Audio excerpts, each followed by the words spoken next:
Hello students, तो आज हम पढ़ेंगे conjunction. Okay, what is conjunction? Conjunction जो होता है वो पार्ट्स ऑफ स्पीच में आता है। पार्ट्स ऑफ स्पीच आपने पढ़ चुका होगा। पार्ट्स ऑफ स्पीच कितने होते हैं स्टूडेंट? 8 होते हैं। ठीक है, फर्स्ट होता है noun, pronoun, adjective, verb, adverb, preposition, conjunction,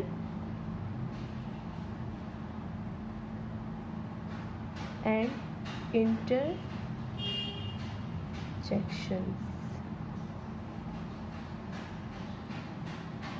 ठीक, इसमें आपने नाउन पढ़ लिया है। नाउन आपको पता है नाउन क्या होता है। किसी भी पर्सन, प्लेस, एनिमल और थिंग के नाम को नाउन कहते हैं, या किसी भी नेमिंग वर्ड, किसी भी नाम को हम नाउन कहते हैं। ठीक है, प्रोनाउन क्या होता है? जो नाउन की विशेषता, मतलब नाउन के प्लेस पे यूज होता है, वो प्रोनाउन होता है। जैसे नाउन हम किसी सेंटेंस को लिख रहे हैं तो बार बार नाम तो नहीं लिखते हैं, तो उसके बदले जो ही, सी, इट, दे जो भी यूज करते हैं वो प्रोनाउन हो जाता है। एडजेक्टिव क्या होता है?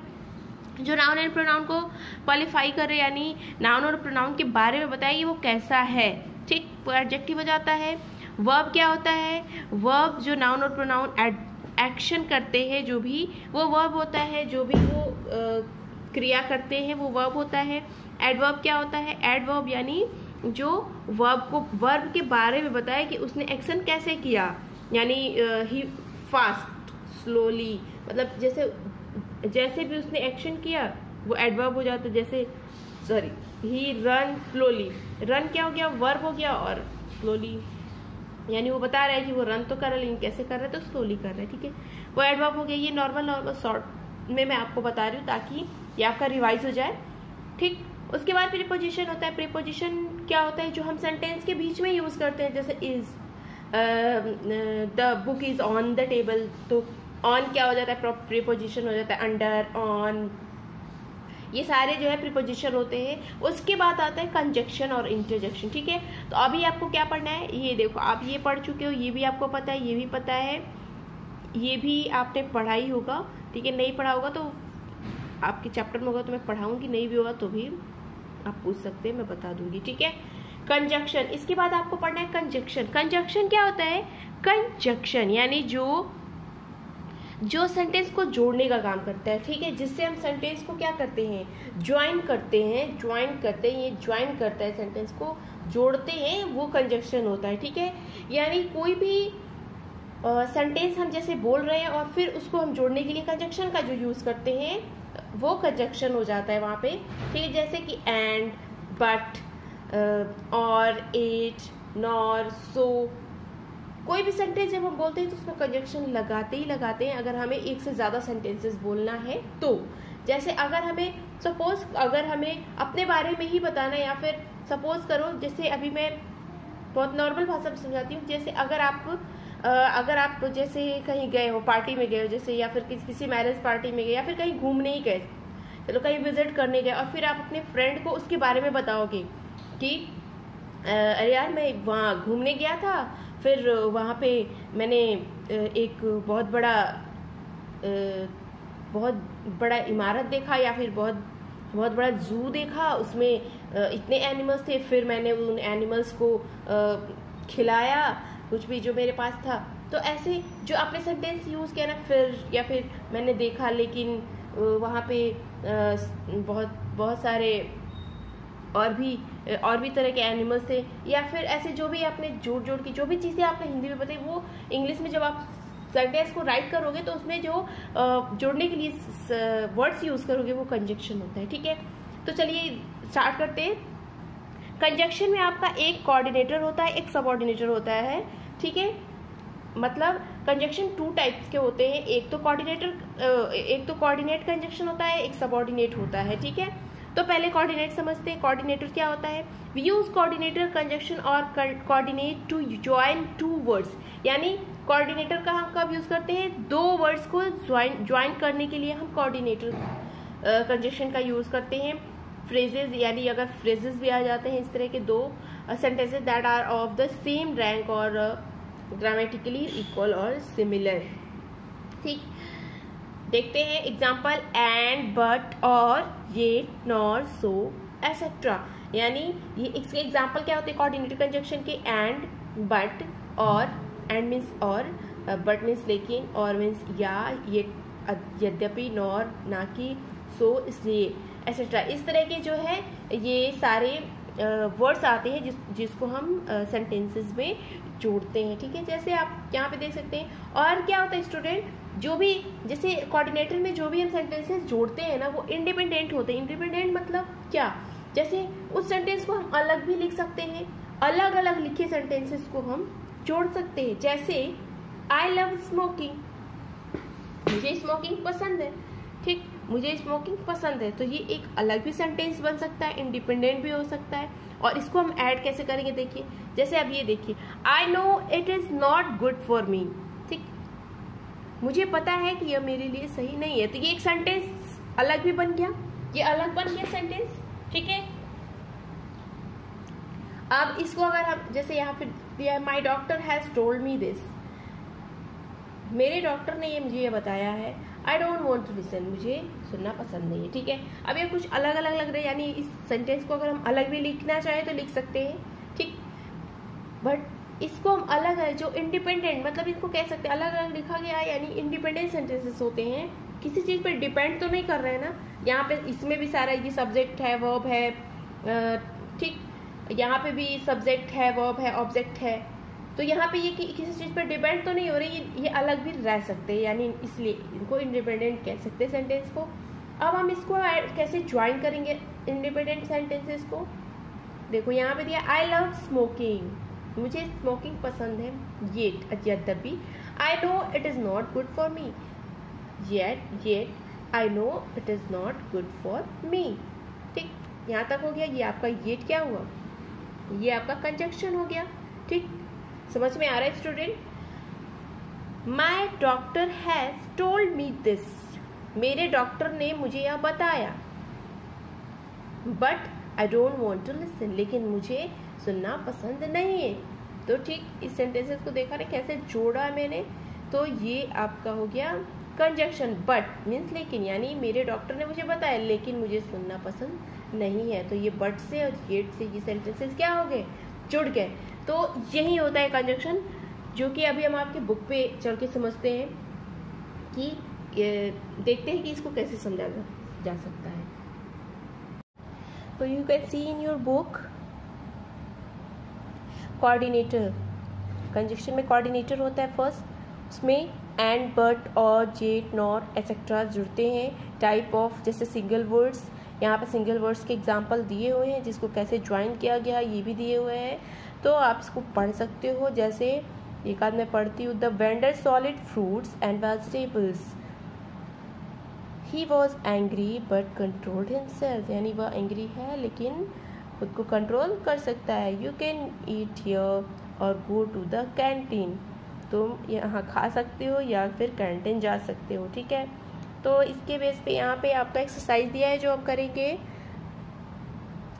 इसमें यहाँ पे भी आपका एग्जाम्पल दिया हुआ है जिसमें आइदर आता है, बहुत है ना, बहुत के लिए जैसे आइदर मतलब और, या तो मतलब या अलग, जैसे या तो वो मंकी है या फिर लॉयन, तो ऐसे जब कंफ्यूजिंग वर्ड आते हैं तो आइदर मतलब और का यूज़ करते हैं, बहुत, यानी दोनों के लिए, तब जो दोनों बहुत होते हैं सेम होते हैं तो उसके लिए एंड का यूज़ करते हैं। नाइदर ना मतलब नॉर यूज़ करते हैं, नॉट ओनली मतलब सिर्फ केवल यही नहीं, बट और लेकिन के लिए ये बट का यूज़ करते हैं, एंड ऑल्सो का भी यूज़ करते हैं। ठीक है, तो यहाँ पे आपका एग्जाम्पल दिया हुआ है, ये आप देख सकते हो। जैसे Suman was not well yet she came for program, Suman अच्छी नहीं थी, मतलब गुड, अपने हेल्थ से अच्छी नहीं थी, येट फिर भी, यानी यद्यपि, येट फिर भी, सी कैम फॉर प्रोग्राम, लेकिन फिर भी वो प्रोग्राम के लिए आई। आवर जू हाउसेज, जैसे यहाँ पे क्या हुआ, एट से हमने जोड़ दिया तो ये कंजक्शन हो गया।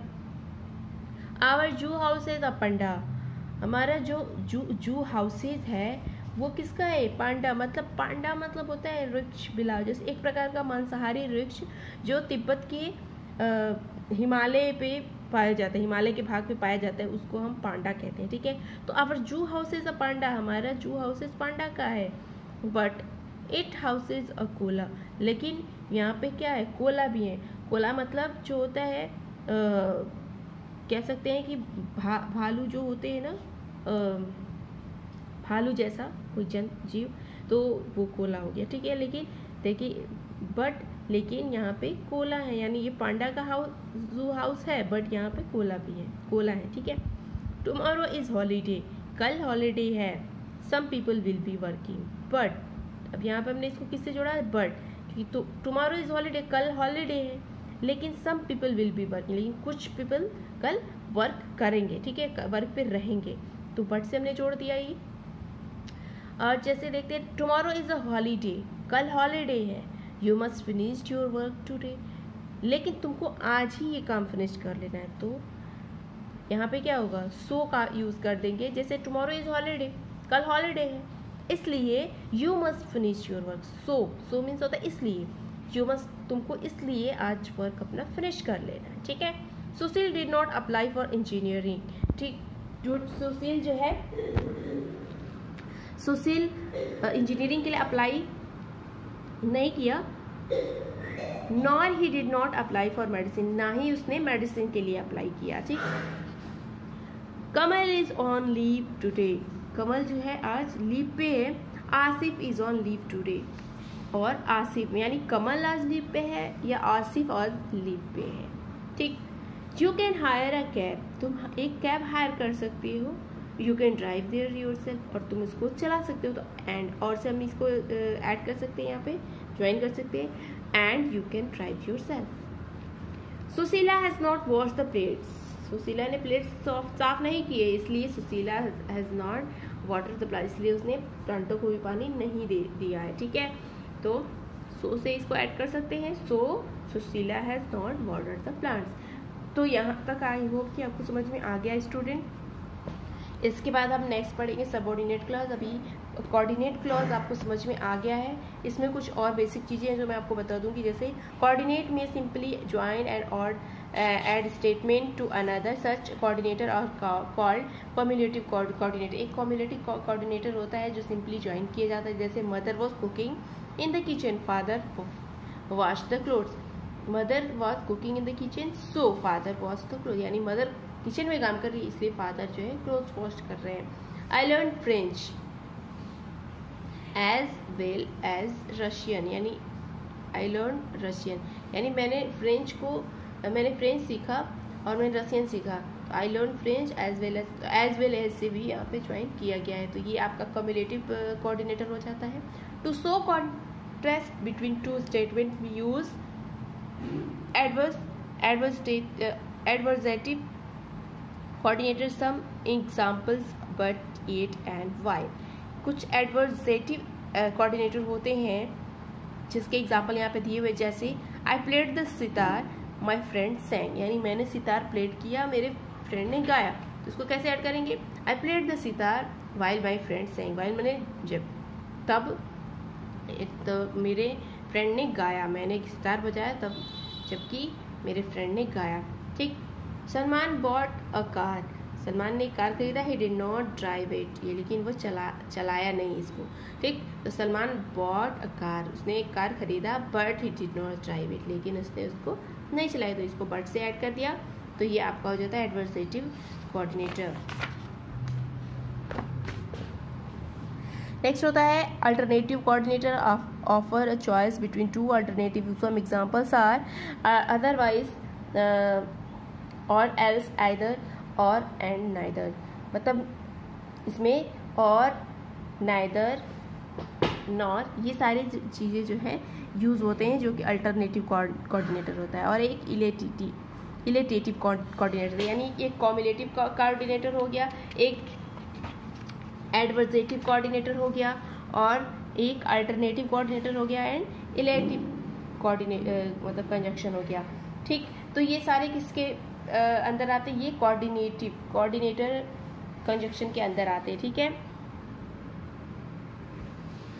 जैसे यहाँ पे दिया है पायल कैन गो कोलकाता, पायल कोलकाता जा सकती है, बीना कैन गो कोलकाता, बीना भी कोलकाता जा सकती है। तो आइदर पायल और बीना कैन गो टू कोलकाता, तो इसको ऐसे ऐड कर दिया कि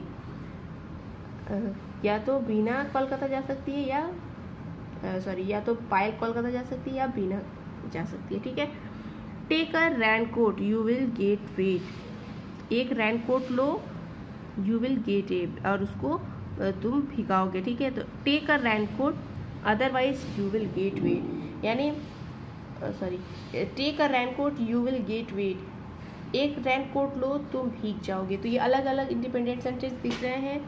अब इसको कैसे ऐड ज्वाइन करेंगे, टेक अ रेनकोट, एक रेनकोट लो, अदरवाइज नहीं तो, मैंने अदरवाइज मतलब नहीं तो, यू विल गेट वेट, तुम यहाँ भीग जाओगे, ठीक है। We use some coordinator use suggest, यानी ये जो होता है आपका एलिगेटर, जहाँ पे हम अदरवाइज या फिर आइदर ये यूज़ करते हैं, वो आपका कोऑर्डिनेटर अल्टरनेटिव कोऑर्डिनेटर हो गया। अब इलेटिव कंजक्शन क्या होता है, we use some coordinator to suggest a inference or a reason, such coordinator are called elative conjunction. Some examples are for and so, ठीक है। तो इलेटिव कंजक्शन में जैसे एग्जांपल है for and so, है ना। तो यहाँ पे देखते हैं for and so। Tinu felt sleepy, Tinu जो है स्लीपी महसूस कर रहा है, सोने जैसा। He had eaten too much, उसने बहुत ज़्यादा खा लिया है। Tinu felt sleepy, Tinu sleepy महसूस हो रहा है। For he had eaten too much, उसको ज़्यादा खा लेने के लिए जो है, he had eaten too much, उसने ज़्यादा खा लिया है, इसलिए उसको स्लीपी महसूस हो रहा है, ठीक है। Hari was bored, Hari played the video games, Hari bored हो रहा है, हरी वीडियो गेम खेल रहा है, तो इसको आराम से जोड़ सकते हैं। Hari was bored, Hari bored हो रहा है, so he played the video game, इसलिए वो वीडियो गेम खेल रहा है, ठीक। तो अभी तक जितना भी मैंने स्टूडेंट आपको बताया, उसके बेस पे you have to do with yourself this exercise, okay. एक एक्सरसाइज मैंने आपको बता दिया, ये एक्सरसाइज आपको खुद से करना है, एंड सेंड, तब मैं आप समझ पाऊंगी कि आपको कितना समझ में आया। उसके बेस पे मैं आपको फिर सबऑर्डिनेटर बताऊंगी आगे, ओके स्टूडेंट। तो मिलते हैं नेक्स्ट वीडियो में। Have a nice day.